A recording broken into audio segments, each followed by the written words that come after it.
Hello दोस्तों, स्वागत है आपका हमारे channel home science future point पर। दोस्तों, आज जो लेक्चर लेने वाले हैं वो हम लेने वाले हैं यूपी स्पेशल का।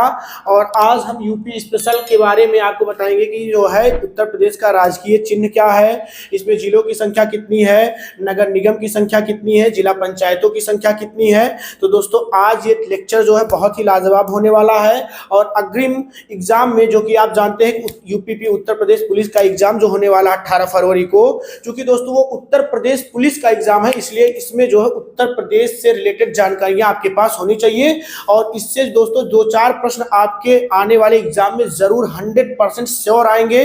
तो दोस्तों, जो भी इंपॉर्टेंट लगे आप पेन पेपर लेकर उसको नोट कर लीजिए दोस्तों। तो चलिए दोस्तों, देर ना करते हुए सेशन की शुरुआत करते हैं। सबसे पहले हम बात करते हैं कि उत्तर प्रदेश का राजकीय चिन्ह क्या है। तो दोस्तों देखिए, यहाँ पर भारत राज्य का राजकीय चिन्ह जो है वो क्या लिखा हमने, राजकीय चिन्ह को अगस्त, याद रखिएगा इस डेट को भी पूछा जा सकता है कि अगस्त 1938 में स्वीकृत किया गया था। और किस जो है मतलब क्या जो है उसमें स्वीकृत किया गया था, तो राजकीय चिन्ह के रूप में किसे माना गया उसके बारे में आपको बताने वाले हैं। कि इसमें दोस्तों देखिए, दो मछली, ठीक है, अवध में मुस्लिम शासन का प्रतीक है। उसके बाद एक तीर धनुष जो है वो हिंदू शासक श्री राम का प्रतीक है।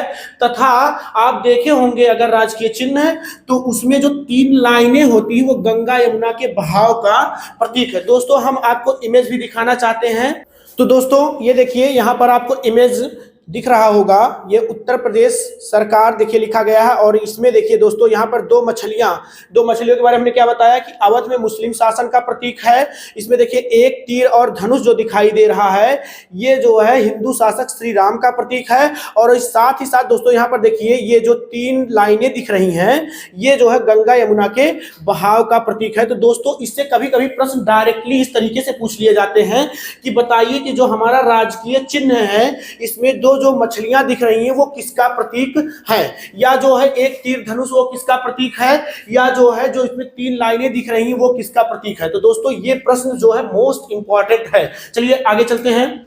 चलिए दोस्तों, अब हम चर्चा कर लेते हैं कि उत्तर प्रदेश में जिलों की कुल संख्या कितनी है, साथ ही साथ मंडलों की, इसके बाद नगर निगम की। तो यहाँ पर हम लिखते हुए जाएंगे। आप जो है अगर आपको इंपॉर्टेंट लगे तो आप नोट कर लीजिएगा, अदरवाइज सबसे इजी वे बता दे तो आप स्क्रीनशॉट ले लीजिएगा, ठीक है। तो यहाँ पर देखिए, अगर हम पहला नंबर बात करें कि उत्तर प्रदेश में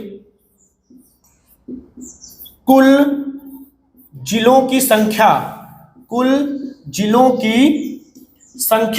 तो दोस्तों इस पॉइंट को नोट करिएगा। यहां पर कुल जिलों की जो संख्या है वो है 75। इसके बाद दूसरा इंपॉर्टेंट पॉइंट हम आपको बताएं तो उत्तर प्रदेश में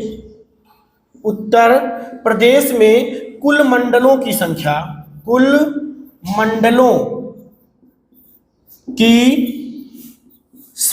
अगर बात करें तो यहां पर जो कुल मंडल है हमारे वो है दोस्तों 18। इसके बाद आगे अगर हम बात करें कि उत्तर प्रदेश में, तीसरा इंपॉर्टेंट पॉइंट है कि उत्तर प्रदेश में कुल जिला पंचायतों की संख्या, कुल जिला पंचायतों की संख्या की अगर बात करें तो दोस्तों ये भी जो है किसके बराबर है, 75। जैसे यहां पर देखिए जिलों की संख्या कितनी थी, 75, तो जिला पंचायतों की संख्या भी कुल कितनी है, 75। इसके बाद अगर हम अगले महत्वपूर्ण बिंदु की तरफ बात करें तो यहां पर है कि उत्तर प्रदेश में नगर निगम की कुल संख्या की, अगर कुल संख्या की बात करें तो ये दोस्तों हमारा है 17। कुल कितने नगर निगम है, 17। और इसके बारे में एक नोट आप नोट करिएगा कि 17वां नगर निगम के रूप में दोस्तों 17वां नगर निगम वर्ष ऐसे लिख रहे हैं, वर्ष 2018 में, कब, वर्ष 2018 में शाहजहांपुर को, किसको, शाहजहांपुर को घोषित किया गया था।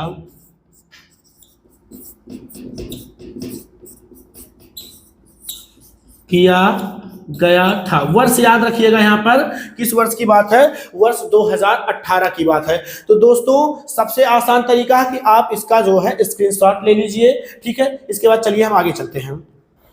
चलिए देखिए आगे है एनसीआर। दोस्तों कभी कभी इसका फुल फॉर्म भी आपसे पूछा जा सकता है, एग्जाम है कुछ भी पूछा जा सकता है, आयोग क्या पूछ ले।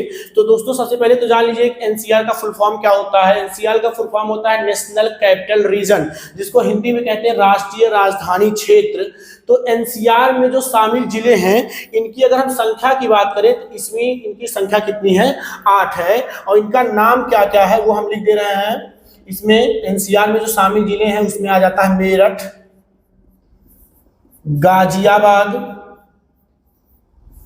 गाजियाबाद, गौतम बुद्ध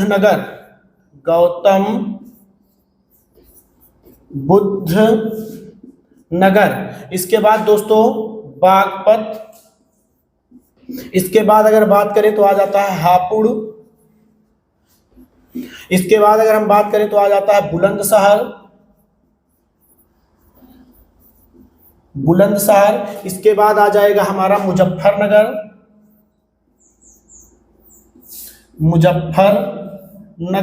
तो कितने हुए, 1 2 3 4 5 6 7, और लास्ट में एक है वो है शामली।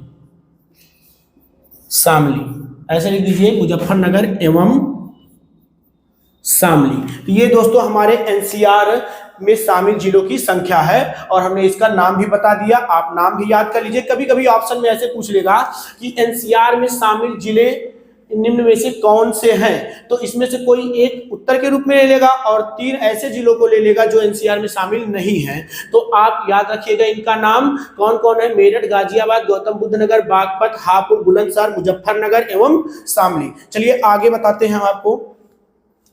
चलिए दोस्तों यहाँ पर एक पॉइंट और हम आपको बता रहे हैं जो कि महत्वपूर्ण है।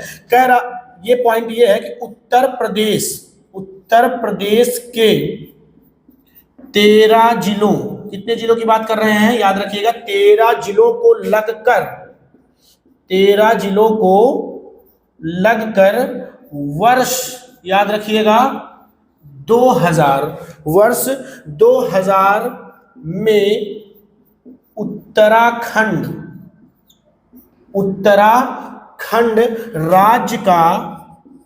राज्य का गठन किया गया। ठीक है दोस्तों, कब, वर्ष 2000 में कितने जिलों को लगकर, 13 जिलों को लगकर किसका गठन किया गया, उत्तराखंड राज्य का गठन किया गया है। अब दोस्तों हम कुछ प्रमुख राज्य तथा उनके मुख्यालय की बात करेंगे।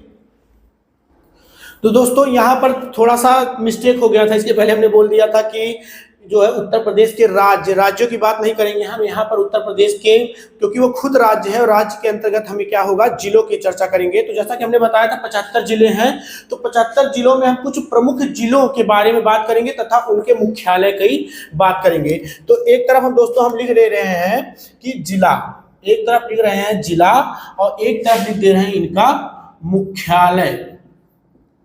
ठीक है, तो बात करते हैं सबसे पहले हम कुशीनगर की।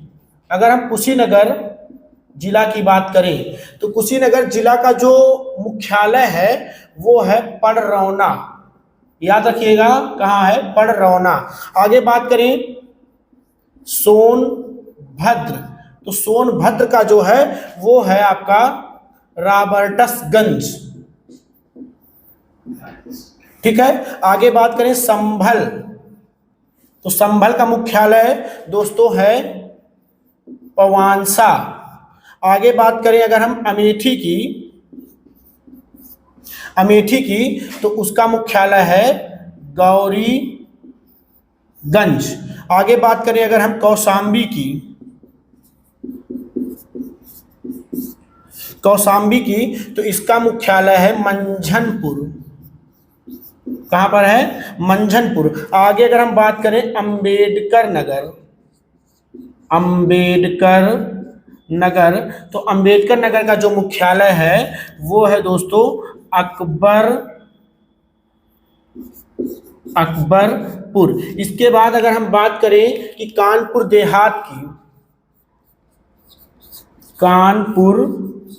देहात, तो इसका दोस्तों है नाम कुछ मिलता जुलता है, अकबरपुर माती। ठीक है। इसके बाद दोस्तों बात करें अगर हम, कानपुर देहात का हो गया। इसके बाद आगे है जालौन। अकबरपुर, देखिए थोड़ा सा मिस्टेक है, अकबरपुर माती, थोड़ा सा रा भूल गए थे दोस्तों। आगे हमारा जालौन, जालौन, और जालौन का जो हो जाएगा वो है उरई। ठीक है दोस्तों, यहां पर देखिए स्पेस कम पड़ रहा है, वही है सबसे पहले जिला फिर मुख्यालय, तो हम इधर लिख दे रहे हैं। इसके बाद जालौन के बाद चलिए यहां पर लिख दे रहे हैं जिला और मुख्यालय, जिला और मुख्यालय। तो इसके बाद है जालौन के बाद उरई हो गया। इसके बाद हमारा है संत कबीर, संत कबीर नगर, और इसका जो मुख्यालय है वो है खलीलाबाद, खलीलाबाद। इसके बाद दोस्तों अगर हम बात करें आगे तो हमारा है सिद्धार्थ नगर, और सिद्धार्थ नगर का मुख्यालय है नौगढ़। कहां पर है दोस्तों? नौगढ़ में। और अगर यहीं पर हम लास्ट बात करें गौतम बुद्ध नगर की, गौतम बुद्ध नगर की अगर हम बात करें तो गौतम बुद्ध नगर का मुख्यालय दोस्तों कहां पर है? नोएडा। ठीक है। तो दोस्तों ये थे हमारे कुछ प्रमुख जिले। ठीक है, हमने देखिए चूंकि टोटल 75 जिले होते हैं, लेकिन उसमें से हमने कुछ प्रमुख जिलों की बात की है। तो ये जो है दोस्तों प्रमुख हैं, इनको याद रखिएगा, साथ ही साथ इनके मुख्यालय कहां पर है इसको याद रखिएगा। ठीक है, ये दोस्तों प्रश्न जो है किस बेस पर आएंगे ये हम आपको बता दें। ये प्रश्न मैच करने के बेस पे आ सकते हैं, जैसे कि दे दिया कुशीनगर, सोनभद्र, संभल, अमेठी। ठीक है, उसके बाद जो है चूंकि कुशीनगर के सामने जो है मान लीजिए रख देगा पवानसा, ठीक है, सोनभद्र के आगे रख देगा गौरीगंज, इस तरीके से रख देगा, और हमें जो क्या करना पड़ेगा उसको मैच कराना पड़ेगा। ठीक है, तो मैचिंग के अंतर्गत ये प्रश्न जो है आपसे पूछा जा सकता है। ठीक है, चलिए आगे चलते हैं। चलिए दोस्तों आगे हम बात कर लेते हैं कि जो है उत्तर प्रदेश में उच्च न्यायालय की स्थापना कब हुई थी, साथ ही साथ दोस्तों उत्तर प्रदेश का उच्च न्यायालय कहां पर है, और उसका जो है एक खंडपीठ, मतलब उसका एक पार्ट जो है खंडपीठ, वो उस तौर पे न्यायालय कहां पर है। साथ ही साथ उत्तर प्रदेश में जो है मतलब जो उच्च न्यायालय है उसमें न्यायाधीशों की अधिकतम संख्या क्या हो सकती है। तो दोस्तों इस पर चर्चा करने वाले हैं। तो चलिए बात करते हैं सबसे पहले महत्वपूर्ण बिंदु, उत्तर प्रदेश में उच्च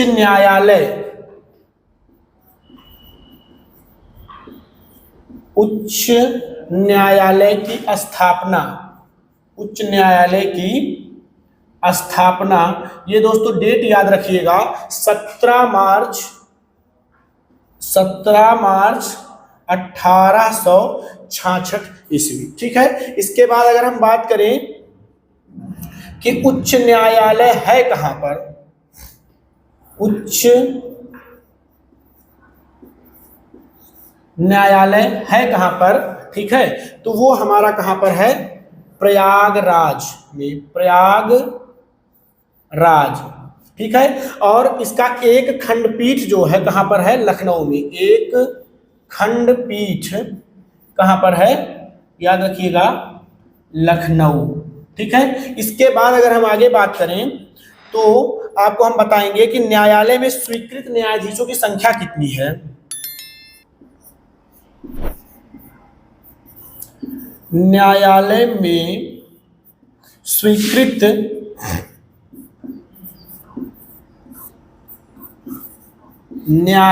न्यायाधीशों की संख्या, तो न्यायाधीशों की जो संख्या है भैया वो है 160। अब हम बात करेंगे जनगणना 2011 के अनुसार जो है पुरुष और महिलाओं की संख्या, साथ ही साथ उनका प्रतिशत भी। ठीक है, तो हम यहाँ पर लिख रहे हैं जनगणना 2011 के अनुसार।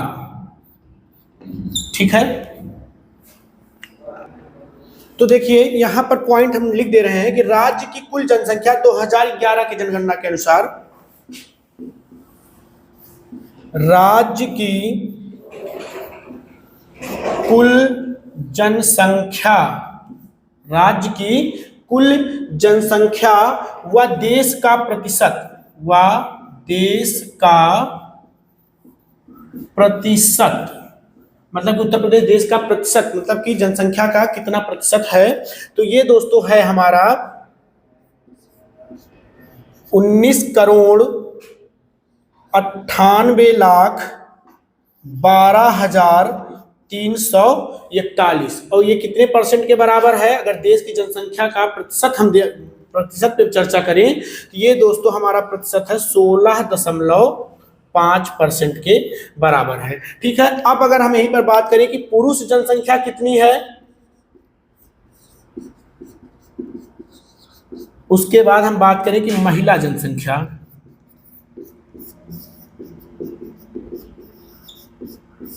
महिला जनसंख्या, तो जो पुरुष जनसंख्या है वो है 10,44,80,510, जो परसेंटेज में 52.29% के बराबर है। और यहीं पर अगर हम महिला जनसंख्या की बात करें तो वो है हमारा 9,53,31,831। कितना है दोस्तों, 831, 9,53,31,831। अगर हम इसके परसेंटेज की बात करें तो ये हो जाएगा 47.7%। ठीक है दोस्तों, यहीं पर हम आपको एक पॉइंट और लिखना चाहते हैं, नोट के रूप में आप लिख लीजिएगा कि 0 से 6 वर्ष की अगर हम बात करें उस समय 2011 में 0 से 6 आयु वर्ग की अगर हम जनसंख्या की बात करें 2011 में कि जनसंख्या एवं उनका प्रतिशत कितना था,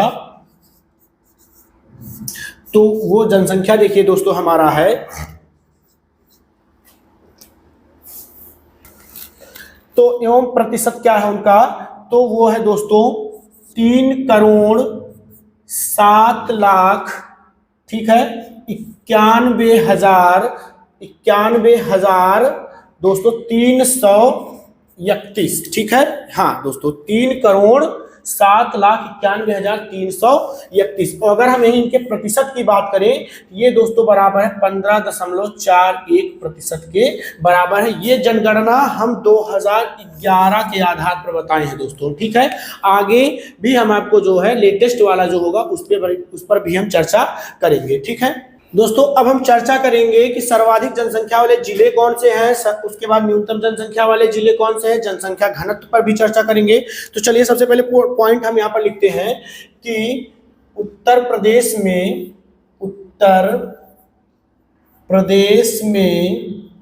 सर्वाधिक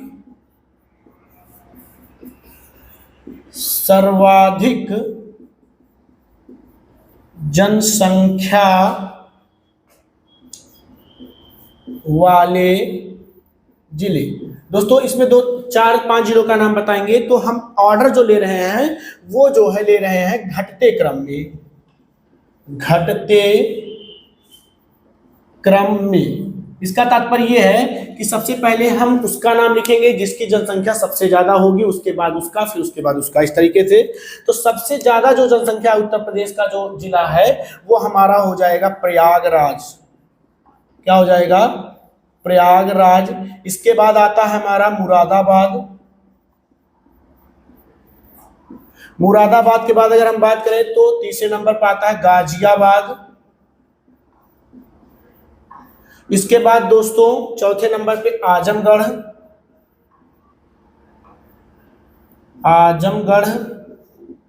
और एकदम अंतिम में दोस्तों हमारा आ जाएगा लखनऊ। इसके बाद अगर हम बात करें कि उत्तर प्रदेश के